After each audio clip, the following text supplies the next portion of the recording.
She's at it again, liberal Batman. Who? Who is at it again? Joker Angie. She's been dropping class politics bombs all over the city. That bitch.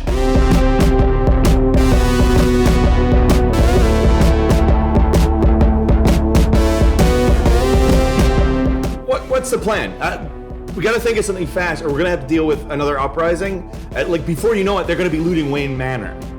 Not on my watch. I have a super weapon I've been saving for a time such as this. A label so powerful, it renders the accused paralyzed in the discourse. I hear she's planning a video essay. Well, I plan on crashing it. I am the fact checker. I am justice. I am vengeance.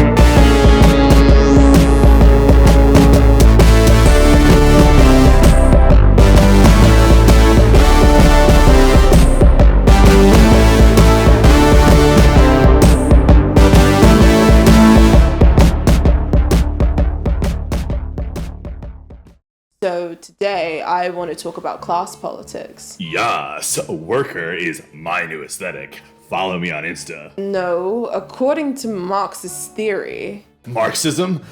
All the good citizens of Gotham know that watching Nazis get owned on Twitch is the real politics. Look, Batman, this is my video, and you're being super rude and disrespectful. How did you even get here? It is my right to decolonize this space. You only care about class politics because you're a manic pixie hipster contrarian. What? Well, you hate minorities. Like, I bet you listen to Chapo Trap House. What the actual fuck? And now, the ultimate bat superweapon. Prepare for maximum ownage, Joker Angie. For fuck's sake. You're a class reductionist. I need to get out of here. What are you doing, Joker Angie? Off to hang with your new Strasserite friends? You're not a real leftist. You're a Nazi grifter. Intersectionality. I bet you believe in working class fascism. You're the virgin, I'm the Chad. Debate me.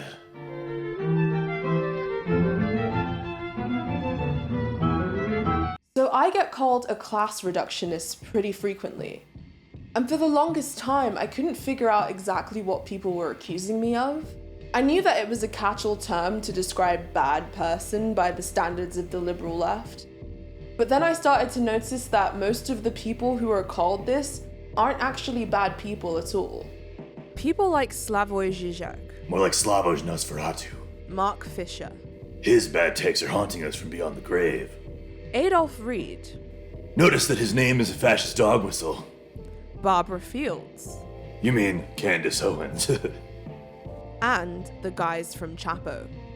Yeah, they tweeted snake emojis at the Native American Princess Elizabeth Warren, so that's both racism and sexism. Thank you very much. Basically, anyone with an analysis that's critical of neoliberal social justice norms gets vilified by the liberal left. I think this kind of fraught discourse intensified during the 2020 Democratic primary. The Sanders ticket energized voters by channeling frustrations with the neoliberal establishment and presenting a left populist alternative, while displaying a certain universality in both demographics and policy proposals.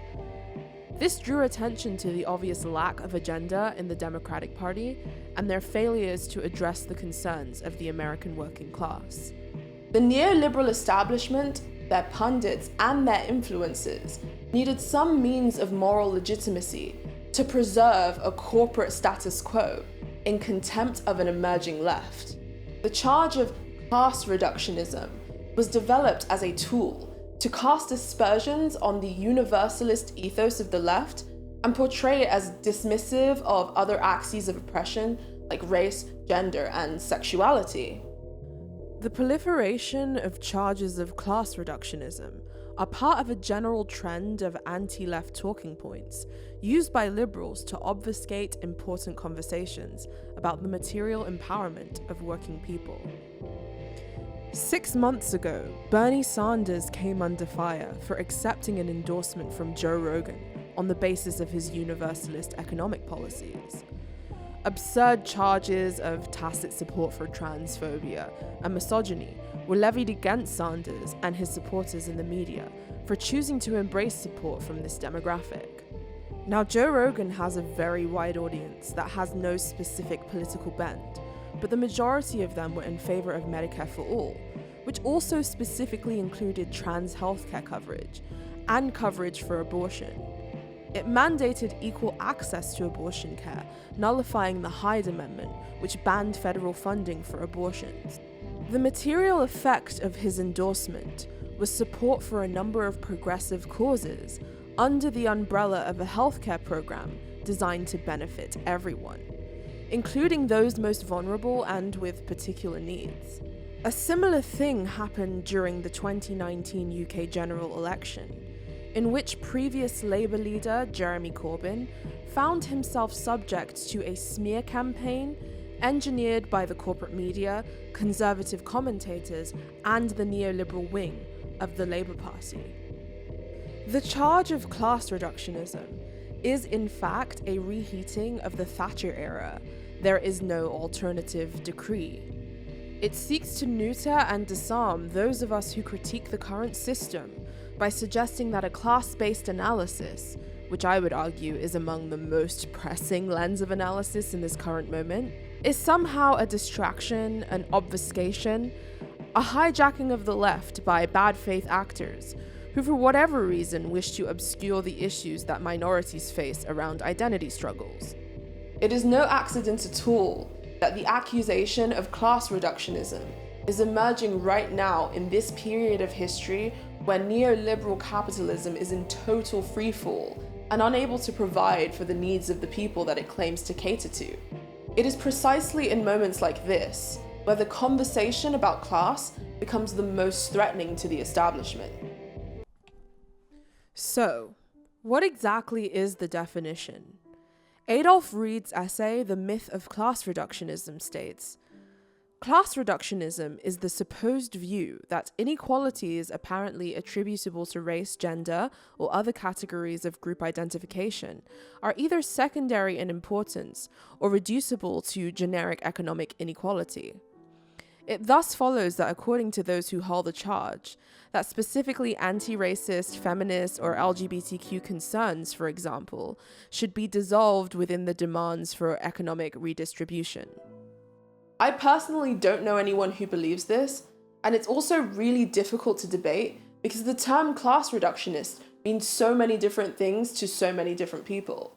Regardless, I've seen a handful of people who fit this succinct definition floating around the recesses of like Reddit and Twitter, but neither myself or any of the other figures that I've mentioned hold or advocate this view. Class-centered analysis is a theoretical tool, and viewing social and economic phenomenon through this lens does not diminish the importance or impact of things like racism, sexism, homophobia, or any other ideological form of bigotry. In disciplines like psychiatry, clinical practitioners may take a reductionist view of emotions as the result of neurochemical changes in the brain. That doesn't mean a doctor would dismiss a patient's emotional state as arbitrary. They are simply analyzing a psychological problem from a perspective that allows them to deduce what kinds of medications they can prescribe in order to alleviate a person's symptoms and increase their quality of life. Observing that racial injustice, sexism, and many other forms of bigotry have their roots in economic exploitation does not at all diminish the importance or impact of other ideological forms of bigotry. This form of analysis also does not claim the ability to solve all forms of ideological bigotry through economic means.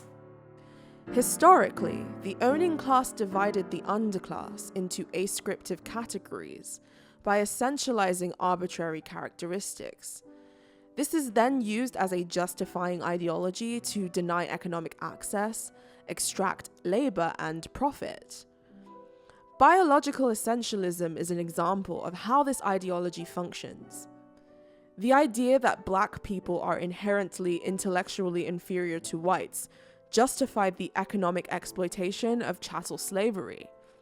The idea that women are inherently nurturers and function best as an unpaid class of reproductive laborers also justifies the economic divide between the sexes. Identity-based struggles and the theories that gave rise to them help minorities gain significant headway in the area of civil rights. However, the mechanisms of neoliberal capitalism create major impediments to the struggles of these groups by providing symbolic distractions. Even the most radical social movements can become disarmed and subsumed by the capitalist structure because ascriptive categories were created to other and oppress. Social justice movements accepting that essentialized view of identity subverts the goal and creates atomized subjects vying for power over other competing identity groups. The historical narrative has now been shifted away from class and material realities because of this emphasis on a need to leverage identity in a way that benefits the ruling ideology. The Combahee River Collective was developed by a group of black feminists who theorized identity politics in the 1980s, specifically as a reaction to Reagan-style neoliberalism and disillusionment with sexism and homophobia in the civil rights movement. They believed that their identities as women and as marginalized indigenous people illustrated a need for a radical socialist feminist alternative to the capitalist system. The Combahee inevitably set identity politics against socialism, and all those outside of their ascriptive categories became an ideal other, alienating the largest element of the working class. Socialism was deprioritized in favor of demanding others serve feminism and anti-racism, their identity against an ideal other. They positioned that these ascriptive categories could be a constituency that could assert a coherent political will separate from the rest of the working class. The collective eventually came face to face with the limitations of this mode of organization, and they theorized that the liberation of all oppressed people necessitates the destruction of the political and economic systems of capitalism and imperialism, as well as patriarchy. Meaning that if black women are free, it would mean that everyone else would have to be free, since our freedom necessitates the destructions of all systems of oppression. In this case, the movement's self-criticism reflects on the contradictions within the desire to organize along axes of identity and personal experience, rather than shared material struggle.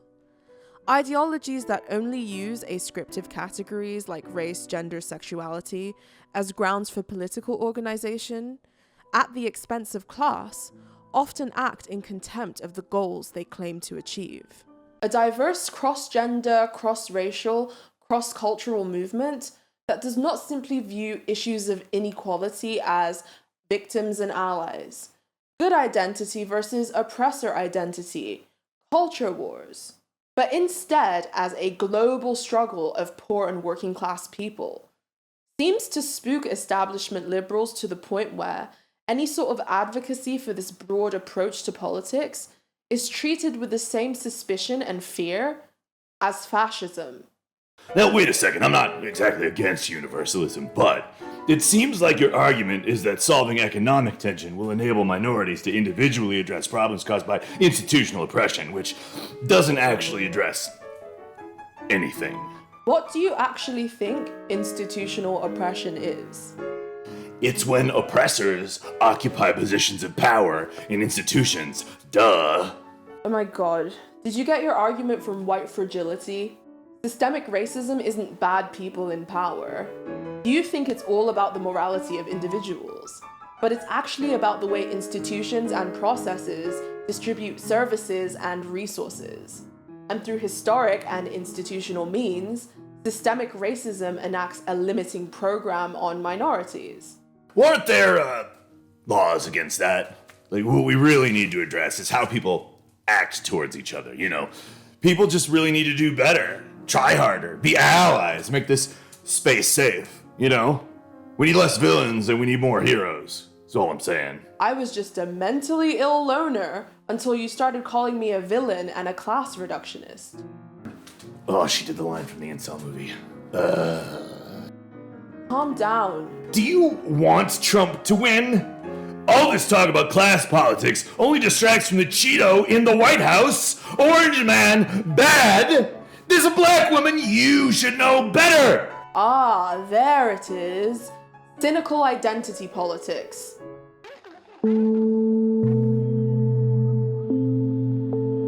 Identity politics. A tendency for people of a particular religion, race, social background, etc., to form exclusive political alliances, moving away from traditional broad-based party politics. On the surface, this seems harmless, but when the ruling ideology of neoliberalism uses this tendency as a weapon of obfuscation and as a tool to divide the poor and working class based on essentialized differences, it becomes problematic. Since neoliberalism is the marketization of every aspect of life, what makes you think that something as personal as identity can't be subsumed by the logic of the market? Competition, aspirational striving and climbing, careerist cynicism, cynical representation, prioritizing the symbolic over the material. None of these modes have anything to do with the original goals of social justice. We are taught to view identity from the vantage point of consumers or as entrepreneurs looking to stake claim in a marketplace. Neoliberal identity politics also creates cross-class subjects. This term is used to define those who are able to obfuscate class by appealing to identity-based grievances in order to protect their class interests. I don't have a lot in common with Barack Obama, yet I'm expected to find some form of resonance with him because we're both black. Never mind that we have competing class interests. This line of reasoning is rooted in the ideology of essentialism. Ironically, this is the same logic racists use to justify bigotry. Essentialism. The view that categories of people such as women and men, or heterosexuals and homosexuals, or members of ethnic groups have intrinsically different and characteristic natures or dispositions. This can also manifest as an over-assumption about similarities between people who share arbitrary characteristics. An example of this would be a conservative person assuming all gay men are effeminate, or a woke liberal assuming that all gay men share their politics or automatically benefit from liberalism. Essentialism places assumptions on traits without any foreknowledge of individual inclinations.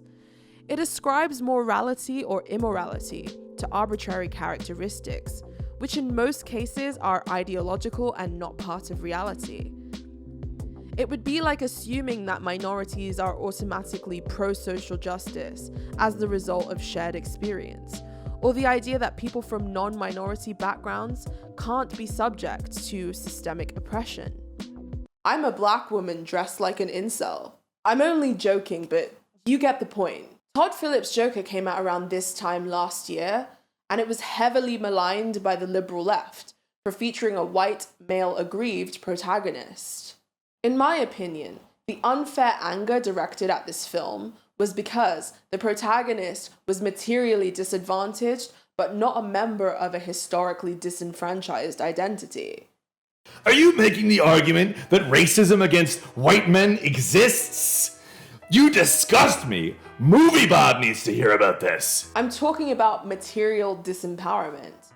People like you say they believe in universalism until it benefits someone you don't like. Well, there are real victims of injustice, and then there's undeserving incels who cry and complain all day about not having healthcare so they can go to the therapist. Those people can fuck off and take some personal responsibility for their shitty situation. With what money? How are they supposed to do that? Are we not all subject to the same economic system? Yeah, but cis white men. Do you get my point? Jesus Christ. Aren't we all mentally ill loners? Aren't we all atomized subjects under an economic system that views our lives as an expendable resource? Arthur Fleck, aka the Joker, lived in abject poverty in a city that cut funding for his mental health treatments under a harsh program of austerity. As the audience, we witnessed him struggle through life, constantly suffering setbacks because of his disadvantages. Arthur didn't set out to become a villain, but the material conditions he was subjected to pushed him to become one. Is this not the same story we see at play in poor black communities, where crime is a more lucrative way to survive?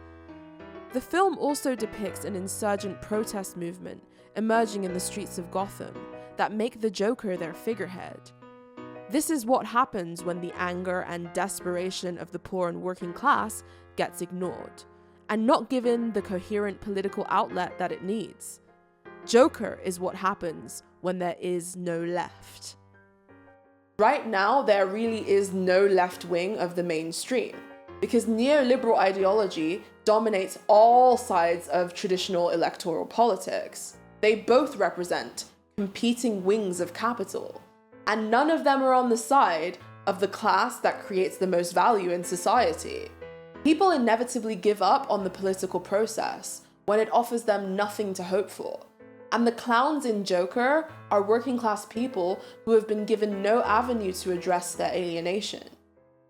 A lack of class consciousness also inevitably creates a collective psychological void where more pernicious forms of ideology can take root. Joker is a meme. And by meme, I mean a form of iconography, ideology, or archetype that succinctly represents a certain ideal and inspires physical action and change. There are good memes, neutral memes, and memes that cause harmful patterns to emerge in society. The harmful memes are called mimetic hazards, and the story of Arthur Fleck depicts the birth of a mimetic hazard. The void of coherent class consciousness, lack of political recourse for the poor and working class, escalating frustrations and anger among the population. All of this creates the perfect environment for a mimetic hazard to take root. In our reality, the popularity of phenomena like QAnon, anti-lockdown protests, conspiracy culture, and the rise of right-wing populism are displays of what happens when class consciousness is obfuscated in favor of divisive neoliberal politics that protect the interests of the powerful. There were a handful of films last year that depicted what happens when class is pushed into the unconscious and becomes a shadow in the collective psyche. Jordan Peele's Us was a parable about a bloodthirsty and incoherent revenge campaign of an underclass that has been given no real mode of expression. Bong Joon-ho's Parasite explored the desperation of a poor family attempting to get one over on their rich employers through dubious means. I don't think it's an accident that all of these films came out around the same time. I think they all point to something stirring within the collective unconscious that is in desperate need of expression. And all these films came out a year before the plague hit and deepened the contradictions that they were attempting to depict. The Joker is the Dionysian impulse, a universal principle made manifest. He is the archetype of the trickster, a god of chaos, come again in new form to laugh gleefully at the contradictions in our society, and as a warning of the subtle chaos lingering beneath the surface of civilization's facade. You might argue that the Joker is just a work of fiction, but there's a reason why so many people went to see it. With 56% of its tickets sold to non-white moviegoers. Most people don't care that it's a white dude. It rings true to their archetypal and societal experience. The Joker is a familiar ancient archetype, come again in a world that is doing all of the same things depicted in the film, even if slightly less obvious. The sublime ecstasy of the Joker dancing represents the underclass of humanity recapturing its verve and spirit. You relate to incels? Cringe. I relate to anybody who suffers under the current economic system. And yes, the ways that we suffer may differ based upon arbitrary characteristics, but the shared component is the suffering itself. What's this word arbitrarily you keep using? Like, there's nothing arbitrary about being white. Whiteness is violence, okay? White people are settlers, colonizers, enforcers of racism and white supremacy. Okay. Why are white people white? Their skin. Whiteness is an ideological construct, just like so many of these ascriptive categories you seem to be so fond of. Whiteness only so happens to be the dominant one. 100 years ago, Irish people weren't considered white. Tell that to Donald Trump. You think he cares about ideology? I think he buys into the same kind of essentialist worldview as you. I am justice, okay? I am the Avenger. How dare you compare me to the orange bigot? Like, all this talk about archetypes, you're starting to sound a bit like Jordan Peterson over here. We can't allow people who aren't vetted, trained, or educated to have a political movement? What are you talking about? They need competent representatives. We need order, not chaos. Now look who's sounding like Jordan Peterson. Jordan Peterson hates trans people! You're just privileged. You have no idea what it's like to be someone like me. My various marginalized identities have made life so difficult. You're a fucking billionaire. Yeah, billionaire is a hateful slur, thank you. I am a person of means, and I use my position to be a good ally and fight for justice. I also fight to keep pesky, racist, Nazi, poor, cishet white men like you in their place. What? Privilege discourse is one of the most confusing and frustrating cultural conversations to emerge from the liberal left.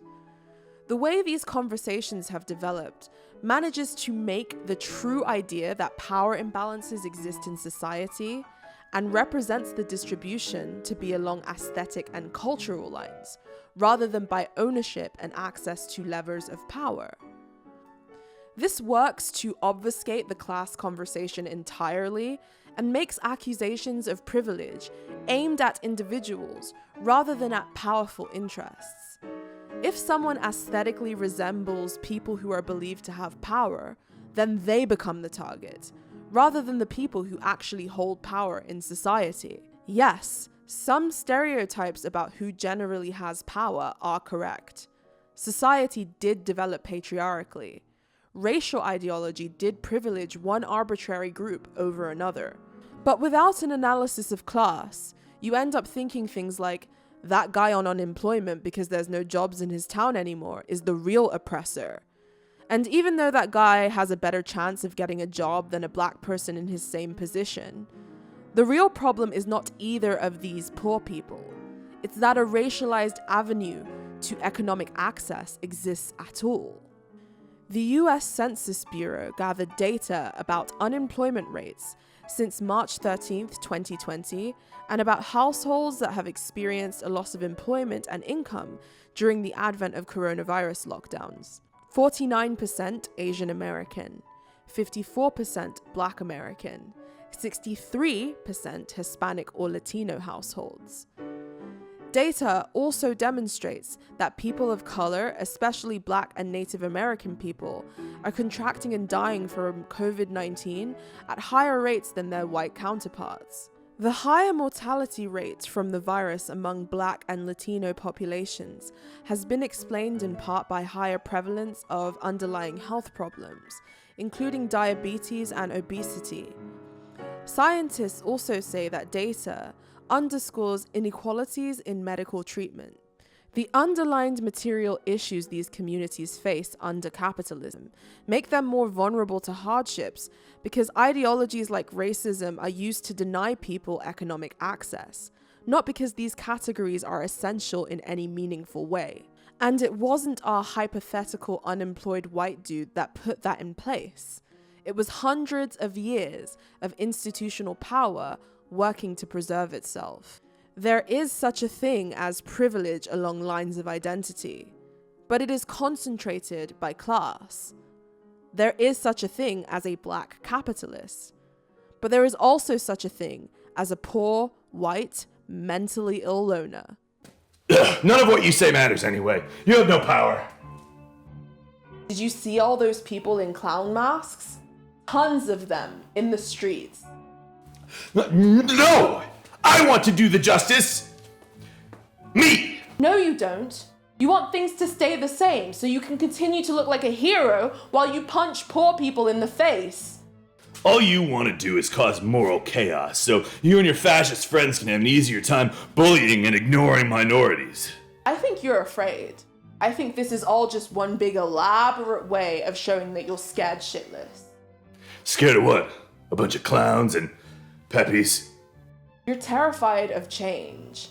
You're terrified of becoming irrelevant. You're afraid of losing your power and privilege.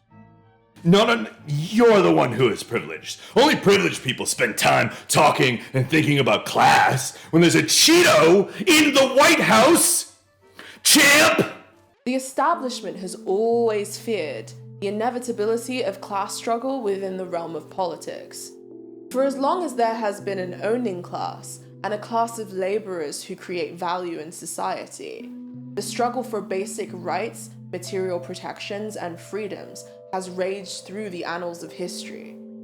And for as long as this struggle exists, the establishment will always find ways to distract us from our shared plight, whether it be through division, promises of privilege, or threats to our safety and livelihood.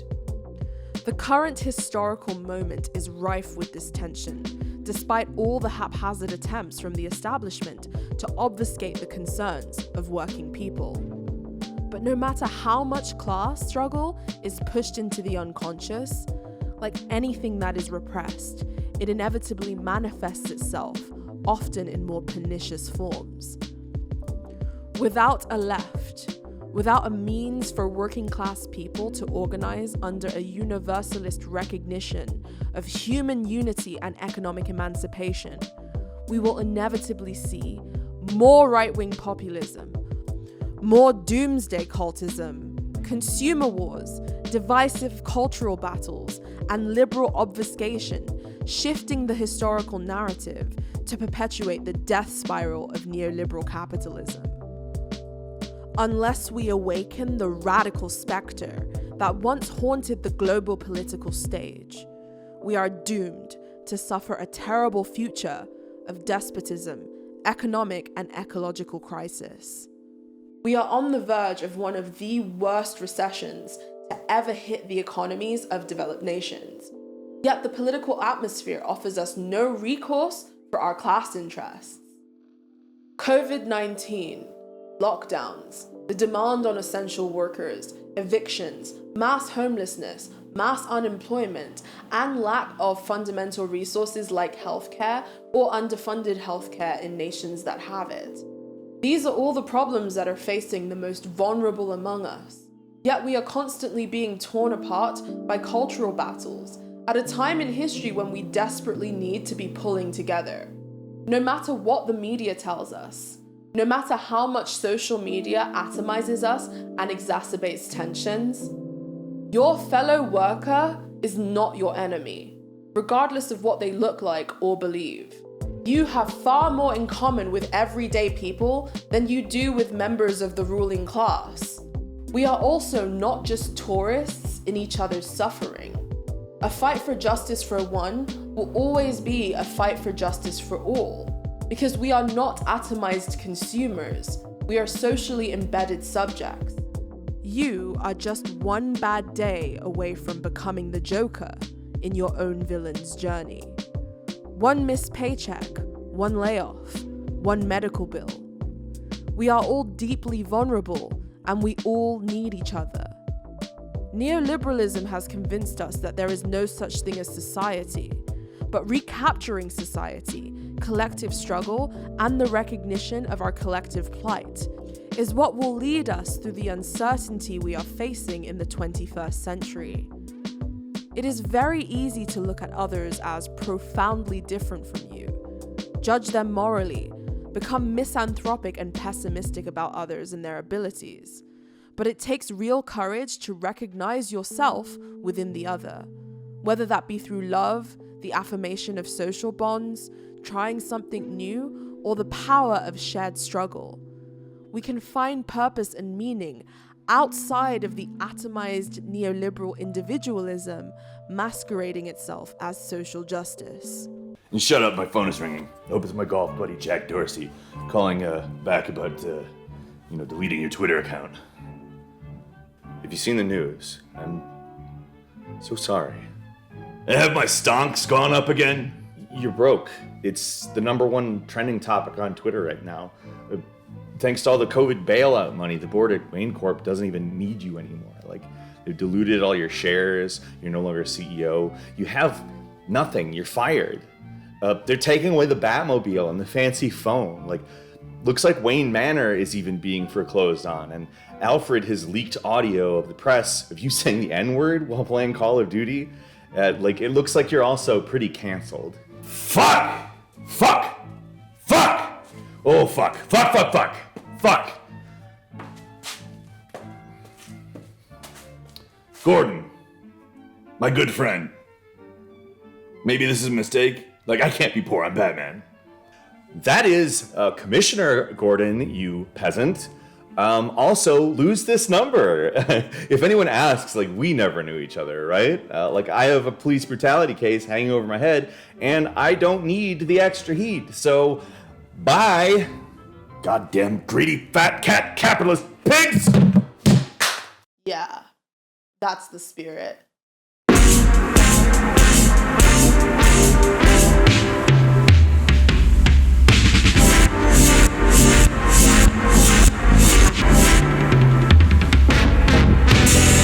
Thanks for watching the video, everyone, and I hope you enjoyed it. If you want to support my content and you like what I make and you want to enable me to make more and expand this crazy operation, feel free to check out my Patreon. We have a really good Discord community, and we also have monthly live streams where I spill my tea and, the regular stuff happens. I also do a podcast called Low Society with Peter Coffin, Ashley Coffin, and my partner Jake. So if you want to hear from me regularly twice a week, go check out Low Society. And I also have merchandise, tarot-themed merchandise. So if you would like to support the channel in that way, feel free to check out the link to the merchandise in my subscription. I work with a very talented artist called May, who's made some really cool designs. So definitely check that out. Thank you guys for watching, and I shall see you later. Joker Angie out.